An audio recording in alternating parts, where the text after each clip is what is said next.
Moving on, we go. We're going to spend the next little session, hopefully not 40 minutes long. I can't believe I talked about masks for 40 minutes. But I guess I can't imagine masks needing anything less. We were told the other day that the student's attention span is about 13 minutes in movies. And I went, what?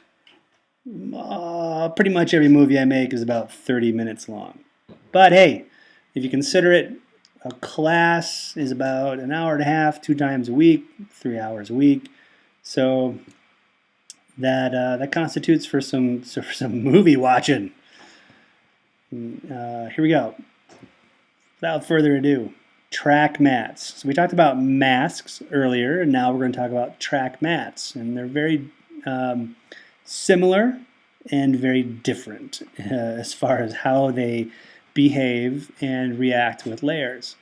If you were to open up your track mats After Effects project, you'll see I kind of broke it down into folders. And in folder 1, I have 2 compositions, one called Alpha Mats and one called Luma Mats. Let's look at Alpha Mats first. If we open that up, we see that there is a shape layer that I made, a star, that is orange, and a layer beneath it that is called PS Turquoise for whatever reason. That's what it was named when I grabbed it years ago.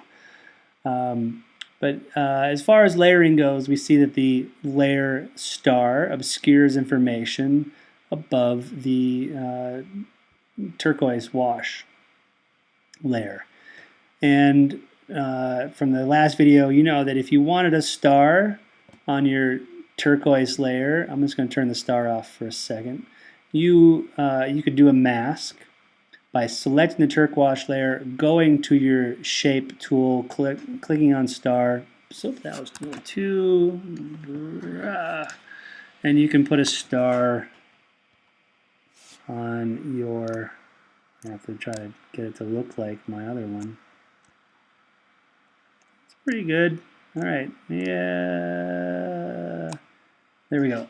So here's my star that exists connected to my turquoise. So if my turquoise layer wanted to move from left to right, the mask goes with it. They are connected. What I'm going to do is I'm going to get rid of the mask, and we're going to turn that star layer back on, and we're going to talk about something called track mats. A track mat is a way to create a mask-like appearance between 2 layers. It can only be 2 layers. It can't be more than one. By establishing a relationship between a layer that contains a shape or form and a layer that has pixel information below it.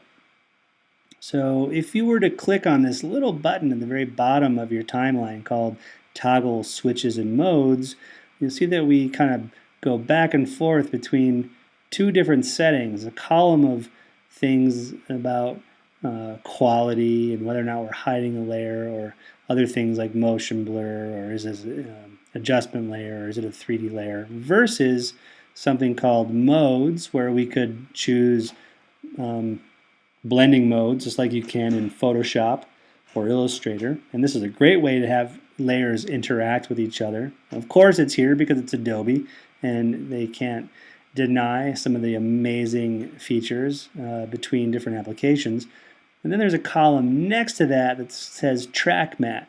And notice the only layer that has a pull down option here is the bottom layer, because you can only have a relationship between 2 layers, one layer and the one directly above it. If there were 16 layers here, 15 of them would have this option, but the top one wouldn't, because it's only about establishing a relationship with the layer directly above the layer which you're hoping to create a matte on. So my turquoise wash layer, if I was to pop open that layer for track matte, currently it says no track matte, but I could choose alpha inverted Luma or Luma inverted. And just first we're just talking about alpha. And alpha is about the pixels present on screen for the layer above it. And we know that if we look at the layer above it, it is a orange star, which means that there are pixels in the form of a star and no pixels in the outer part of that area. So if I chose alpha matte star, that says, hey, show this layer only inside of the information that the star is present. So now the star has gone and been turned off. The layer below still visible, and that is one of those things that happens in the background when you choose a track matte. So the track matte alpha for the star says, hey, show me only the information of this bottom layer inside the pixels that are present for the star, and just turn the star off. I don't want to see it anymore, which means I could select my background layer and I can move it, and that information can go anywhere. It can be any scale or whatever, any position, and it does not affect the position or scale of my star. And that is the very first difference that you will notice between a track matte and a mask. There's now independence going on. The star could still be animated and moved to go anywhere, and it will reveal that information as it moves across. Instead of moving the information with it, it just exposes what's behind it. So here you can just grab the star, move it around, and see that you are revealing that layer below. Oh gosh, what I just do? I'm going to move the star. Go back. I love undo. Or the layer behind it can move on its own. It could rotate. Let's do rotate. And it's very different from the relationship that exists between a layer and a mask. So alpha means pixels present. If I go to that pop-up menu and I chose alpha inverted, that means that I have now punched a hole in the background layer based on the pixels that were present in my star. That black star is not a black star. It is see-through. If I grabbed another clip from my project window and dragged it to the bottom, you would see that there is a background layer now behind. You've pretty much made a stencil. Okay, I'll get rid of that. So you have the ability to say, show me the layer in the present pixels, or show me a cutout from those pixels that are present. And that is an alpha matte. Now the next comp that I gave you was a Luma Matt, and if we open up Luma Matt, we see right away a chip chart. And a chip chart shows us all variations, not all, obviously, but like 20% increments variation of white through grayscale to black. And then there's like 20% gray in the background. So the other kind of matte that we have available for us here is something called a Luma Matt. And if you've experienced it all with digital terminology, you would assume that Luma means light or variation of light. And I would immediately notice that in my timeline, the chip chart being the top layer, the layer beneath it has a track matte option. And if I went to the track matte, instead of choosing alpha, which we just talked about earlier, I'm going to choose Luma. It says, all right, let's apply this layer to the illuminated areas of the layer above it based on values of white, grayscale, or black. So the areas that are black are completely transparent. You see right through them. And the areas that are white are completely opaque, which means they occupy 100% of the pixel presence on stage. And anything that is between 100 and 0% is going to be that percentage of a transparency, and you'll be able to see through it to whatever's behind it. Currently, there's nothing behind it, so my comp background default color is black, so that's all we see is black. If I was to go to my composition window and choose toggle transparency grid, we would see that now you can get a better idea of what pixels are present and perhaps why.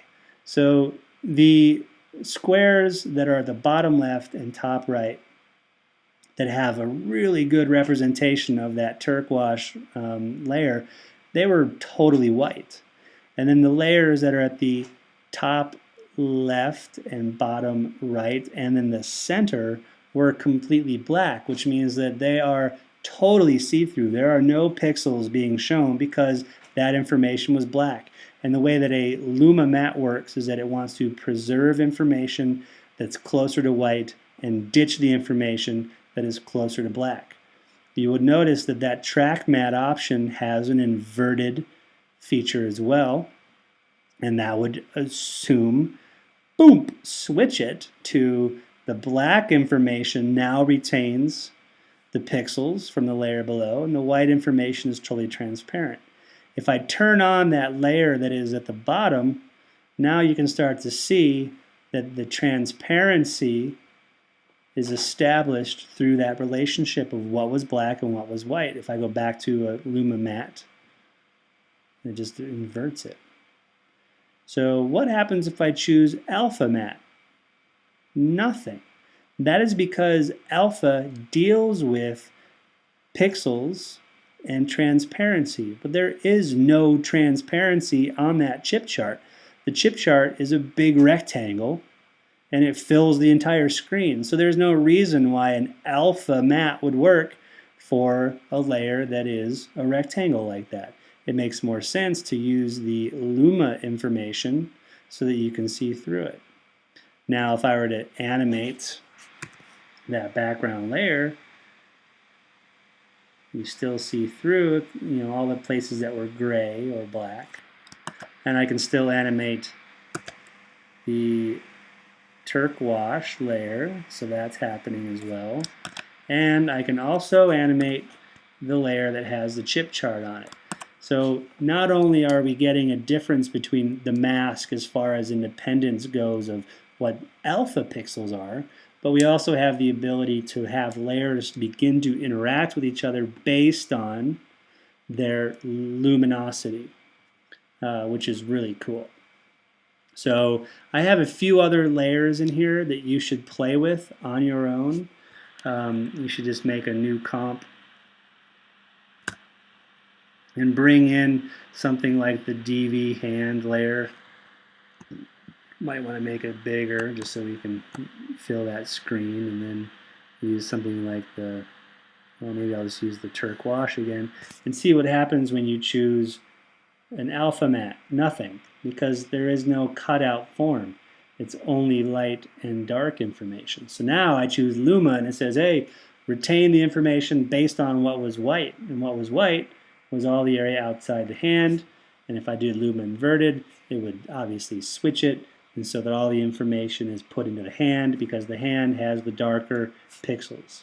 So you just kind of have to get used to that. Play with that. It is in your best interest to play, otherwise you just won't figure it out. So then we have movies, and if I open up the movies, I have a comp called Matt's Motion.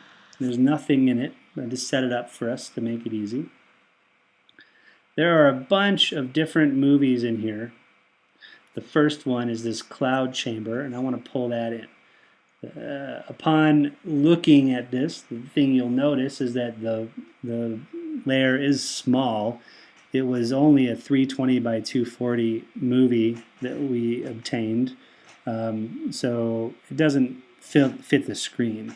I'd like to go to that shortcut again that allows us to make a layer fit the screen, which is Command Option F, and it just, boom, stretches it to automatically make sure that it fills your entire comp. So here's this really cool shot of some smoke billowing out of like a gun or some sort of reverse vacuum. there's other clips here which have a city or jail bars or a guy doing Tai Chi on a dock, etc. Which one do I want? I'll take the space one, space planets, and I'll bring that down.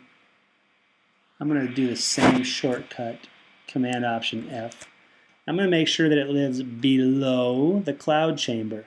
So now if I would assume that relationships of track mats can exist via luminosity or alpha, in this case there is no alpha. It's just white smoke on a black screen, and I go, sweet, I know that I could totally put information inside that white smoke based on a Luma Matt. So as long as my space planets layer is below the smoke, I can choose Luma Matt, and what we end up having is the space is only visible where the smoke grows. And if I turn on my transparency grid, you see it even better here. We've eliminated all pixels except for where there is white smoke. But that smoke is kind of gray. It's not very white. It's not a pure white.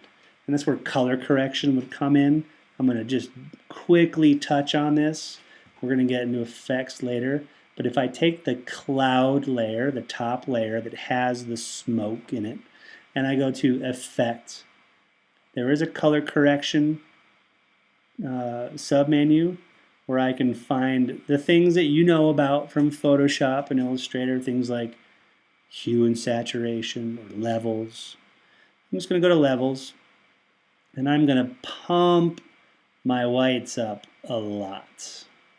And maybe even pump my blacks, but just going to take my whites as far as I can, even my midtones to the left, and it really makes that cloud form stand out even better so that I can see it. It's not so neutral or gray.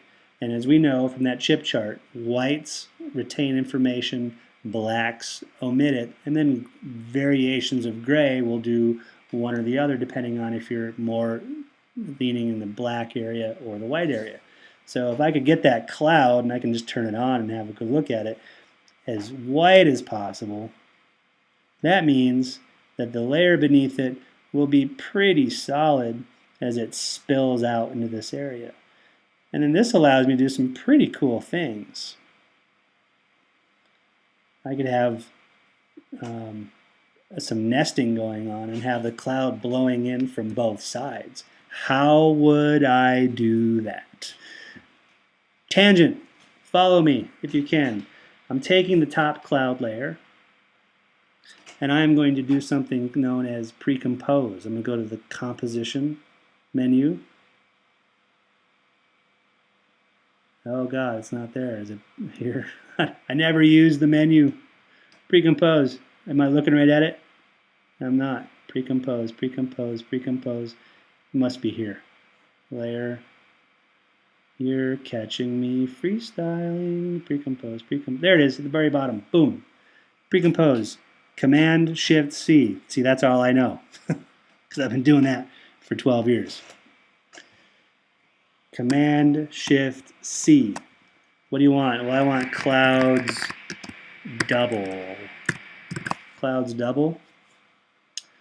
And I'm going to hit OK. And now what I have is a composition there instead of a layer. And that composition, if I click on it, opens up the clouds in a composition all to itself, which I could scale down, duplicate by going Edit, Duplicate, move it over, just flip it, maybe make it a little bit bigger. This one too. I am merely freestyling. So I have the cloud blowing in for both sides. That's cool. But what I need to make sure I remember is that I'm dealing with luminosity, which deals with black and white. So I need to provide a layer in the background that is purely black and it fills the entire screen. So, layer, new, solid. Make sure it's black. It's the size of the comp. And then just put that in the background. Now I have two clouds on black. If I go back to Matt's motion, here we go.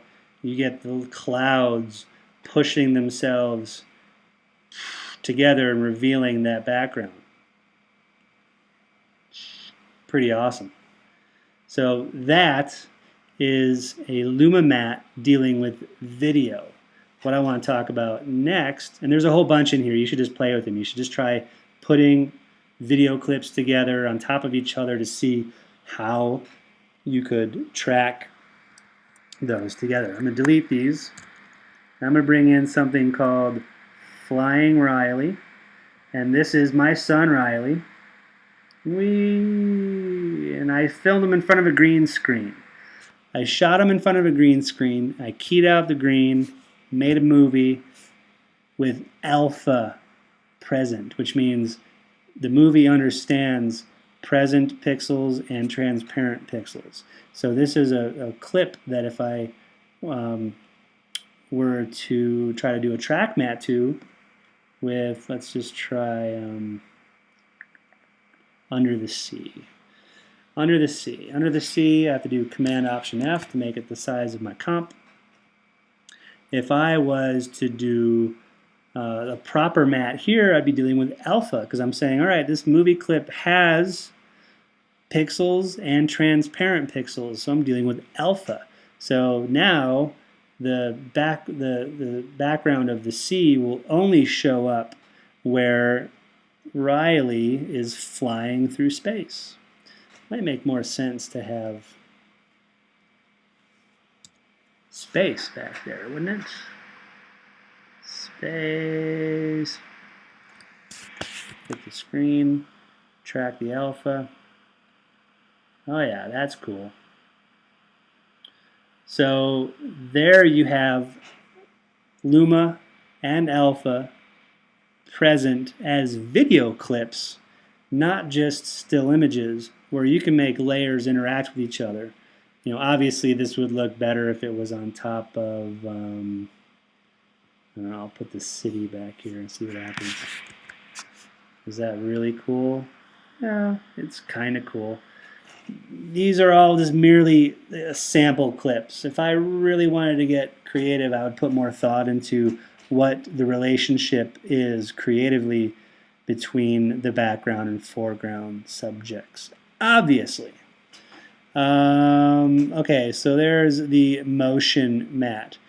I am going to end this video here, and we're going to come back into more Matt's work because I want to try to spring creativity into your head with how you could apply these into a really cool project.